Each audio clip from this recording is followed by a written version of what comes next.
Hello बच्चों, कैसे हैं? तो अपस्ट्रीम डाउनस्ट्रीम के कॉन्सेप्ट को थोड़ा सा आगे बढ़ाते हैं और आज प्रॉब्लम 2 को डिस्कस करते हैं। फॉर्मेट वही रहेगा जो हमने कॉन्सेप्ट पढ़ा था, उसी कॉन्सेप्ट पे पढ़ेंगे आज हम। उसी फॉर्मेट के अंदर अपनी गिवन इन्फॉर्मेशन को फिल करेंगे and we will make a equation on a quadratic equation, right. तो ये हमारा क्वेश्चन है। देखिए प्रॉब्लम नंबर 2, एक मैंने ऑलरेडी शेयर किया आपके साथ। The speed of a boat in still water is 15 kilometre per our. तो यहाँ पर बोट की स्पीड हमें दी हुई है, स्ट्रीम की स्पीड हमसे मांगी है। तो स्पीड ऑफ स्ट्रीम हमने लेट कर लिया and the speed of boat is equal to 15 kilometre per hour. ये आगे हम लिख लेते हैं कि गिवन है हमें क्वेश्चन में, फाइन। उसके बाद एक फॉर्मेट किसका बनाते हैं हम, अपस्ट्रीम का, दूसरा डाउनस्ट्रीम का, ठीक है। अगेन रिवाइज करते हैं। अपस्ट्रीम में क्या किया था हमने, हमारी बोट और स्ट्रीम की जो डायरेक्शंस थी वो ऑपोजिट थी, इसीलिए वो एक दूसरे को सपोर्ट नहीं करती हैं। वो क्या करती हैं, एक दूसरे को क्लैश करती है, इसलिए हम स्पीड को क्या करते हैं, माइनस। अगेन यहाँ पर क्या मानेंगे कि बोट की स्पीड जो होती है वो स्ट्रीम की स्पीड से ज्यादा है, ये ज्यूम करना है हमने, ठीक है। तो इसीलिए यहाँ पर जो स्पीड होगी that will be 15 minus x minus 15 नहीं करना है, ठीक है। अब डाउनस्ट्रीम पे आते हैं। यहाँ पर हमारी स्पीड दोनों ऐड हो जाएंगी, तो x प्लस 15 या फिर 15 प्लस x कुछ भी लिख सकते हैं। अब बात करते हैं क्वेश्चन के आगे कि the speed of the boat in the still water is 15, it goes 30 kilometre upstream. मतलब पहले वो अपस्ट्रीम गया है, मतलब ऑपोजिट डायरेक्शन में, और उस टाइम पर जो डिस्टेंस था दैट वाज 30 किलोमीटर, ठीक है। तो इस केस में हमारा डिस्टेंस हो गया 30 kilometre. 30 kilometre and return back आया, इसका मतलब जितना गया था उतना ही डिस्टेंस वापस आया, तो ये डिस्टेंस भी कितना हो जाएगा आपका 30 किलोमीटर। अब दोनों का टाइम कैलकुलेट करना है, लेकिन यहाँ जो हमें टाइम दिया है ये 4 hour 30 minute, that is the total time. ध्यान से देखिए, टोटल टाइम है ये, क्यों है, रीड करते हैं question. The speed of a boat in still water is 15 kilometre per our, it goes 30 kilometer upstream and return back at the same point in 4 hour 30 minutes। इसका मतलब अपस्ट्रीम जाने में और डाउनस्ट्रीम वापस आने में टोटल टाइम जो लगा है वो 4 घंटे और 30 मिनट लगा है। तो टोटल है, तो यहाँ पर जो टाइम 1 निकलेगा, कैसे निकलता है, time is equal to distance upon speed, ठीक है। क्योंकि distance is equal to speed is equal to कितना होता है, डिस्टेंस अपॉन टाइम, ठीक है। इसलिए time is equal to distance upon speed होगा। तो ये हो गया 30 अपॉन 15 माइनस एक्स, ये आवर में टाइम है। सेम ऐसे यहाँ पर टाइम 2 कैलकुलेट करेंगे, दैट इज 30 अपॉन में 15 प्लस एक्स या फिर एक्स प्लस 15 कुछ भी लिख सकते हैं, क्योंकि प्लस है, इस केस में कोई प्रॉब्लम नहीं होगी। अब दोनों का टोटल टाइम मतलब time 1 plus time 2 it equal to 4 hour and 30 minutes. लेकिन क्योंकि यहाँ पर जो हम टाइम निकाल रहे हैं वो आवर में क्यों है, क्योंकि यहाँ जो स्पीड है that is in kilometre per our and the distance is in kilometre, तो जो टाइम निकलेगा वो आवर में ही होगा। तो यहाँ पर भी टाइम सिर्फ आवर में होना चाहिए, मिनट नहीं होने चाहिए। तो मिनट को हमें हटाकर आवर बनाना है। टाइम 1 है हमारा 30 अपॉन 15 माइनस एक्स, टाइम 2 है 30 upon 15 plus x is equal to 4। अब ये मिनट जो 30 थे इनको हमने 60 से डिवाइड किया, तो ये क्या बन गया बेटा, आवर। 4 को नहीं करेंगे क्योंकि 4 ऑलरेडी आवर में ही है, ठीक है। ये आवर में ही था बट ये मिनट्स में था, इसीलिए मैंने इसको 30/60 करा, बीच में प्लस किया क्योंकि 4 आवर एंड 30 मिनट्स बोलते भी हम ऐसे है ना, 4 आवर एंड 30 मिनट्स।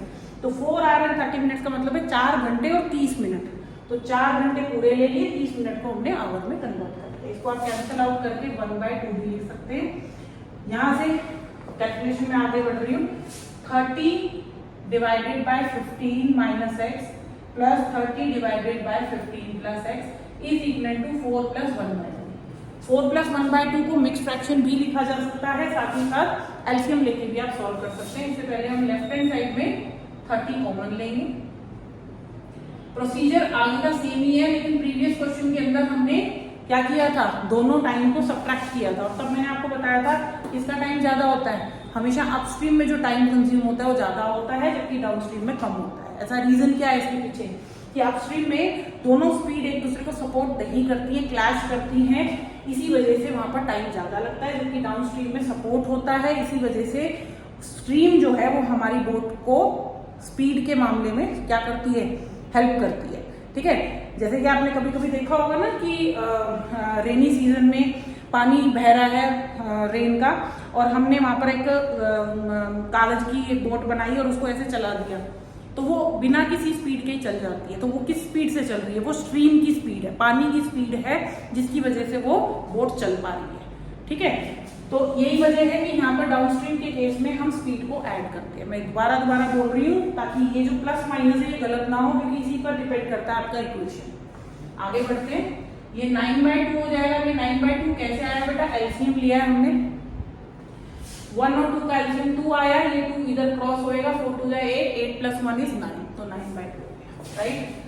अब यहाँ पर आने के बाद ना ये एलसीएम लेने से पहले इन नंबर्स को थोड़ा छोटा बचा है, ठीक है, अगर कर सकते हो तो उससे कैलकुलेशन थोड़ी आसान होती है।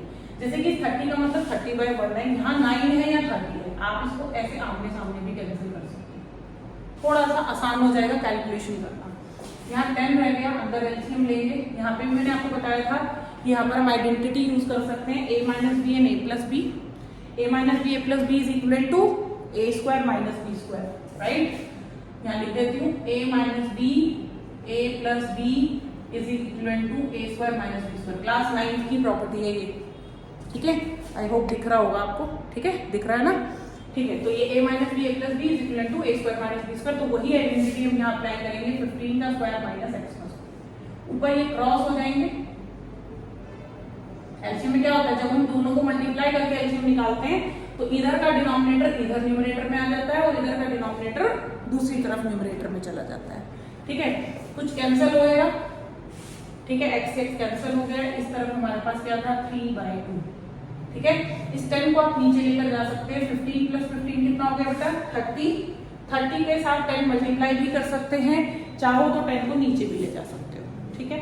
तो मैं 10 को नीचे ले जाऊंगी, 15 + 15 30, 15 का स्क्वायर 225, और ये फिर नीचे आएगा। ध्यान रखना बेटा, नीचे आएगा, न्यूमरेटर में है ये 2 के साथ मल्टीप्लाई होगा, 20 हो जाएगा।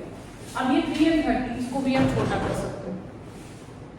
ये हो गया आपका कैंसिल, 10 225 - x², 1/20।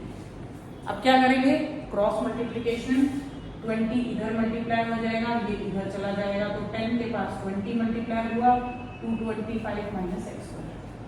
ये हो गया आपका 200 डिवाइड 225 - x², को लेफ्ट साइड लेकर आएंगे, 200 को दूसरी साइड, तो x² की वैल्यू हो गई 25, x की वैल्यू हो गई √25 विच इज ±5।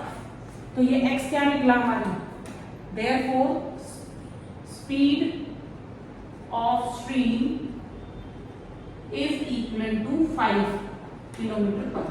हमने -5 जो लिया है, -5 km/h, ये हमने क्या कर दिया है, रिजेक्टेड,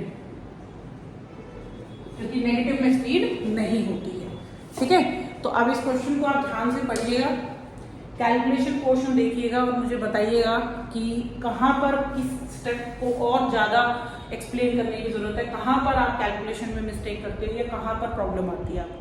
तो मैं नेक्स्ट जो इसका सॉल्यूशन, नेक्स्ट एक प्रॉब्लम को हम डिस्कस करेंगे, उसके अंदर हम उसी पोर्शन को थोड़ा और डिस्क्रिप्टिव वे में डिस्कस करेंगे। ओके, सो बाय एवरीवन।